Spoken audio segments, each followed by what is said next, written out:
నమస్తే తెలుగు న్యూస్ కి స్వాగతం నేను రూపానాథళ్ళ తెలుగుదేశం అధినేత ఆంధ్రప్రదేశ్ ముఖ్యమంత్రి నారా చంద్రబాబు నాయుడు ఓ వంక సుపరిపాలన ద్వారా ప్రజాభిమానాన్ని సొంతం చేసుకుంటూనే మరో వంక పార్టీ పటిష్టతపై దృష్టి కేంద్రీకరించారు. గతంలో అధికారంలో ఉన్న 5 ఏళ్లలో అప్పటి పరిస్థితులు ముఖ్యంగా రాష్ట్ర విభజన విసిరిన సవాళ్లను సమర్థవంతంగా ఎదుర్కొనే క్రమంలో Chandrababu state first party next నినాదంతో శక్తియుక్తులు అన్నింటినీ రాష్ట్ర ప్రయోజనాలకే వెచ్చించారు. రాష్ట్ర ప్రయోజనాలకు ఇచ్చిన ప్రాధాన్యత పార్టీకి ఇవ్వలేదు. పార్టీ పటిష్టతపై అంతగా దృష్టి పెట్టలేదు. ఫలితంగా పార్టీనే కాదు రాష్ట్రం కూడా ఎంతగానో నష్టపోయింది. వైసీపీ 5 ఏళ్ల సుందర ముదనష్ట పాలనలో జగన్ రెడ్డి రాష్ట్రాన్ని దశాబ్ద కాలం వెనక్కి తీసుకెళ్లిపోయాడు.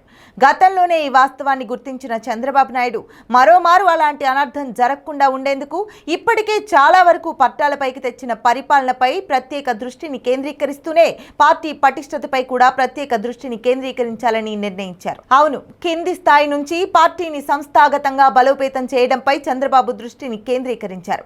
ఇందులో భాగంగానే తెలుగుదేశం పార్టీ నాయకులు కార్యకర్తలకు నియోజకవర్గాల వారీగా ప్రత్యేక శిక్షణ కార్యక్రమాన్ని రూపొందించారని పార్టీ నేతలు చెబుతున్నారు. నిజానికి మారుతున్న పరిస్థితులకు ముఖ్యంగా టెక్నాలజీ పరంగా వస్తున్న మార్పులు, నూతన ఆవిష్కరణలకు అనుగుణంగా నూతన పద్ధతులను అడాప్ట్ చేసుకోవడం, ఆచరణలో పెట్టడం ముఖ్యమంత్రి చంద్రబాబుకు కొట్టిన పిండి.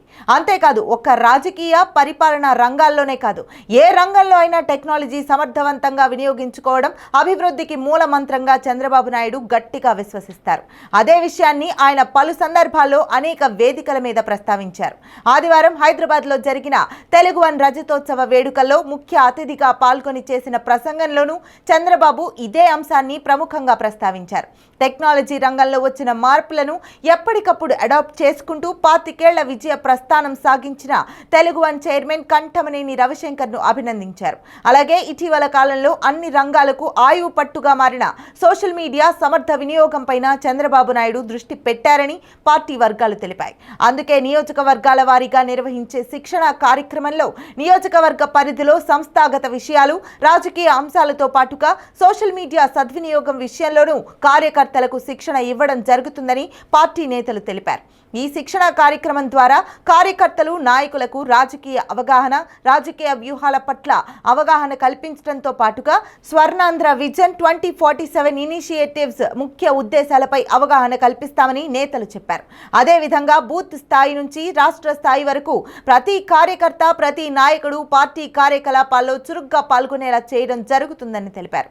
అప్పటికే కుప్పం, మంగళగిరి సహా మరికొన్ని నియోజకవర్గాల్లో నిర్వహించిన శిక్షణ కార్యక్రమాన్ని మహానాడు తర్వాత రాష్ట్ర వ్యాప్తంగా అన్ని నియోజకవర్గాల్లో నిర్వహించాలని పార్టీ నిర్ణయించింది.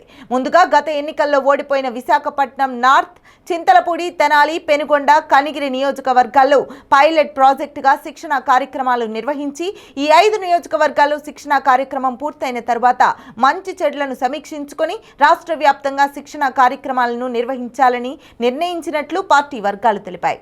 ఈ శిక్షణ కార్యక్రమంలో తెలుగుదేశం పార్టీ సిద్ధాంతం, పార్టీ లక్ష్యం, నాయకత్వ లక్షణాలు, సంక్షేమ పథకాల అమలుకు చేపట్టిన కార్యక్రమాలు, సోషల్ మీడియాని సమర్థవంతంగా వినియోగించుకోవడం వంటి పలు కీలక అంశాలపై ఎంపిక చేసిన క్రియాశీల కార్యకర్తలకు శిక్షణ ఇవ్వడం జరుగుతుందని పార్టీ సీనియర్ నాయకులు, మంత్రులు, ఎమ్మెల్యేలు ప్రత్యక్షంగా ఈ కార్యక్రమంలో పాల్గొంటారని పార్టీ వర్గాలు తెలిపాయి. భవిష్యత్తులో ప్రొఫెసర్లు, ఇతర రంగాలకు చెందిన నిపుణుల సేవలను కూడా వినియోగించుకోవడం జరుగుతుందని అంటున్నారు. అదేవిధంగా వైసీపీ సోషల్ మీడియా సాగించే ప్రభుత్వ వ్యతిరేక దుష్ప్రచారాన్ని సమర్థవంతంగా తిప్పి కొట్టేందుకు వీలుగా మండల స్థాయి నుంచి కార్యకర్తలకు సోషల్ మీడియా సమర్థ వినియోగంపై శిక్షణ ఇవ్వడం కూడా శిక్షణలో భాగంగా ఉంటుందని అంటున్నారు.